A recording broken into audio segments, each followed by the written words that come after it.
Welcome to Tonic Tutorials. Today we're covering how to open and manage the new bar tab workflows that are designed to improve speed and efficiency in version 4.03.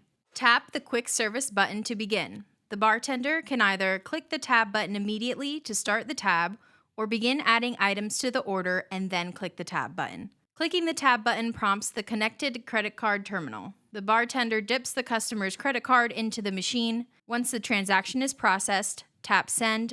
To start another tab, repeat the same steps for the next customer. Add items to the order, click the tab button, process the credit card, and hit Send again.